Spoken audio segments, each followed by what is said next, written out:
Mention recycling, and we think of plastics, cardboard, aluminum. But there is one industry that processes more than 145 million tons of recyclable material each year. Scrap metal recycling, like your automobile. Did you know about 75% of your car is recyclable? And recycling just one car saves 2,500 pounds of iron, 1,400 pounds of coal, and 120 pounds of limestone. The recycled steel from just 6 cars is enough to build a brand new steel-framed house. And so recycling is very, very important. You reuse the material and you save our natural resources and you reduce greenhouse gases. At SA Recycling, this new life of a car starts when it arrives at one of our recycling facilities.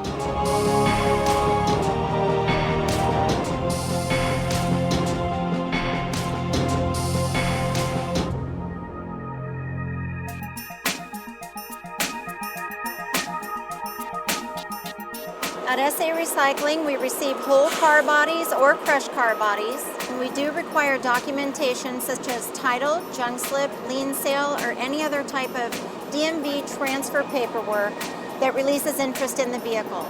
They'll sign that paperwork over to us, and then we will release that information from the DMV. The car is then placed on the rack, the fluids are drained, the hazardous materials such as mercury switches and batteries are removed, and then the car is placed into the mobile car smasher.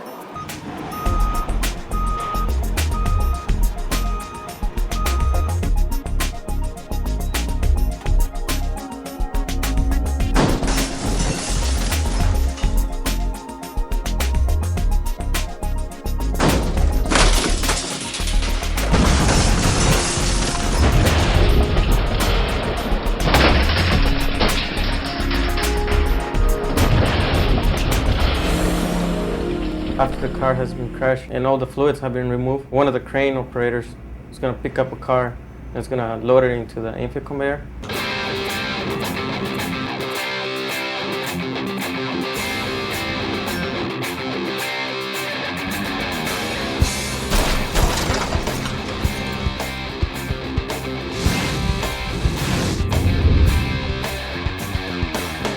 From the conveyor, they'll go up, go through the shredder. It takes anywhere from 2 to 5 seconds to shred a car.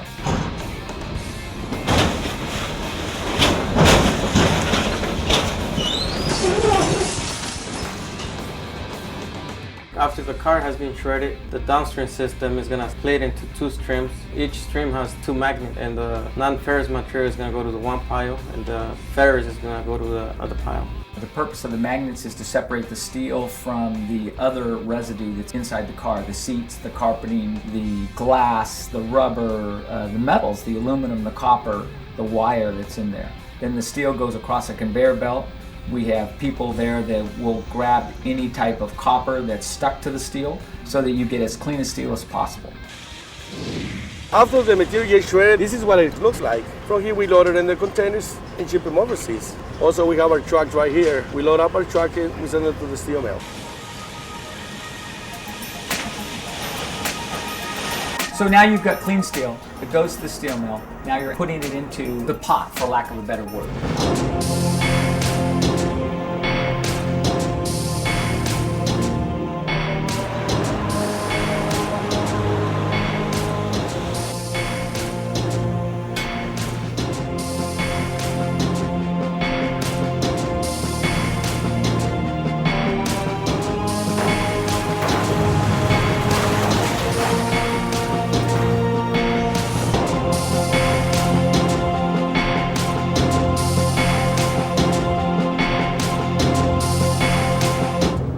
And then they have the rods that go down in there to bring the electricity in. These rods are shorting out on the steel, and they're making an electric arc that is creating a tremendous amount of heat, and that's melting the steel.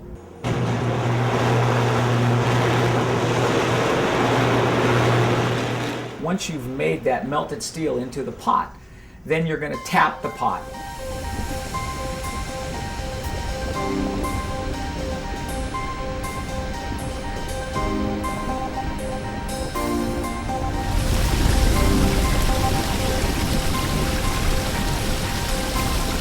And as the steel comes out of the pot, it's going to go into a billet. Then that billet is going to be rolled or pressed into whatever type of steel it's going to use, whether it's going into sheet, whether it's going into part of the frame, and then when it comes out, the material gets banded, and then it can be reused to make a new car or make some other type of structural material. When you go to recycle a car, you're getting many different things, right? You're getting copper, you're getting aluminum, you're getting zinc, you're getting steel, also plastic. Okay, I mean, and so all of those things can be recycled out of the car. Through these recycling efforts each year, the United States saves enough energy to supply LA with nearly a decade's worth of electricity. Something worth thinking about. And by the way, that new car you just purchased may be part of a car you've ridden in before. SA Recycling. Solutions that meet our world's needs today and into tomorrow.